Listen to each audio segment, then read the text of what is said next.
O que você faz quando se depara com um grande problema? Corre, chora ou encara? Dependendo da sua resposta, podemos afirmar se você é ou não é uma pessoa resiliente. Mas afinal, o que é a resiliência?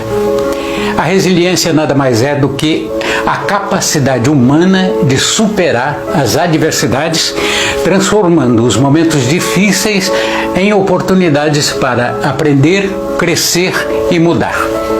As pessoas resilientes conseguem não apenas amadurecer emocionalmente, como também ficam mais fortes depois de ultrapassada a fase negativa. Eu vou contar uma breve história de 3 pessoas que comeram o pão que o diabo amassou, mas que conseguiram dar a volta por cima e se tornaram ícones mundiais. O que mostra bem o que significa ser uma pessoa resiliente. Nelson Mandela, por exemplo, e o seu incansável combate contra o apartheid. Aliás, resiliência é uma das palavras mais usadas para descrever Nelson Mandela. Após 5 décadas de luta, Nelson Mandela foi eleito o primeiro presidente negro da África do Sul. Mas antes disso, o líder da África Negra lutou contra um intenso e perverso regime de segregação e discriminação racial, o chamado apartheid.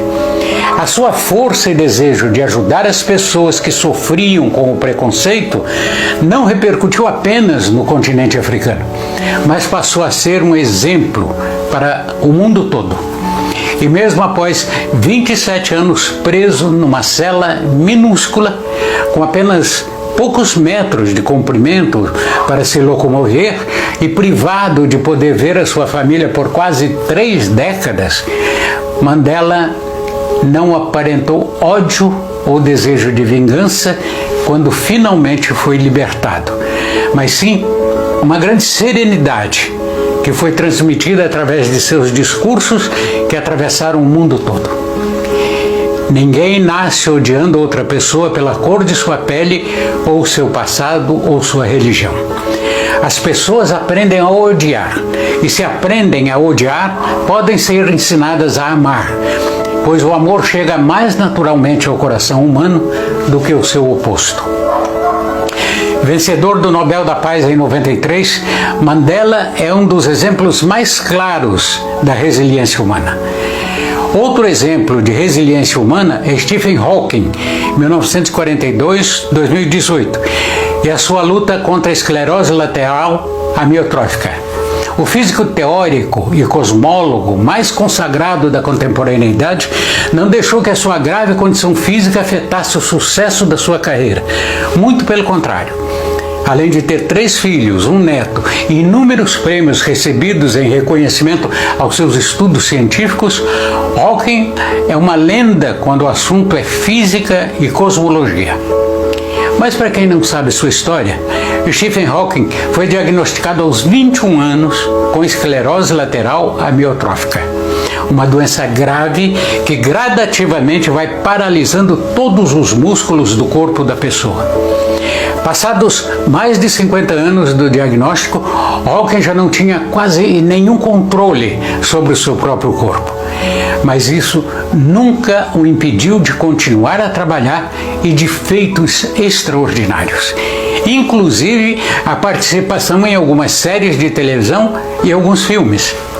Hawking tinha tudo para viver isolado numa casa sombria no alto de uma montanha, ignorando a tudo e a todos devido à sua condição física. Mas o astrofísico foi um grande exemplo de resiliência por ter conseguido superar muito bem as adversidades que surgiram ao longo de sua vida e a adaptar-se plenamente. Outro exemplo, Viktor Frankl e a vida durante o Holocausto.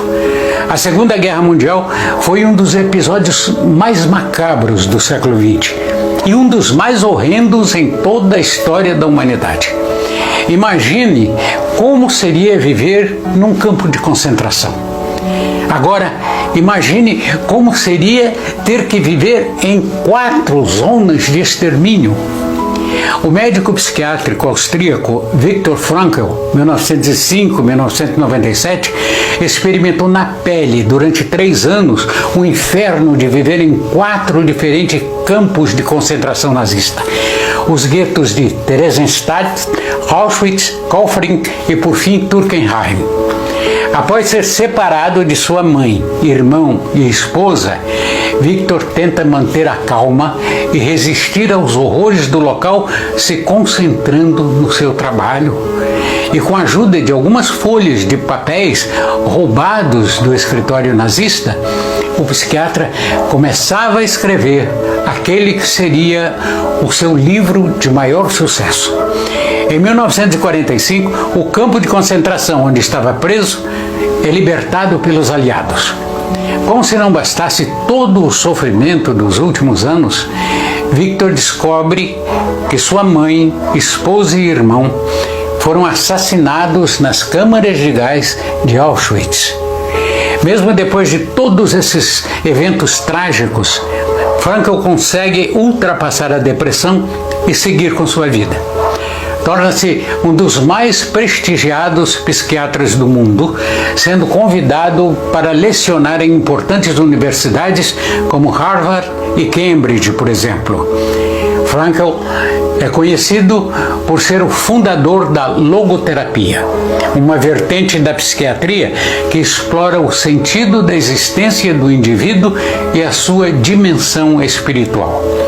Aliás, os estudos de Frankl estão intimamente relacionados com os conceitos de resiliência. Mera coincidência? Tudo pode ser tirado de um homem, exceto uma coisa: a última das liberdades humanas: escolher a sua atitude em um determinado conjunto de circunstâncias e escolher seu próprio caminho, disse Frankl em seu livro.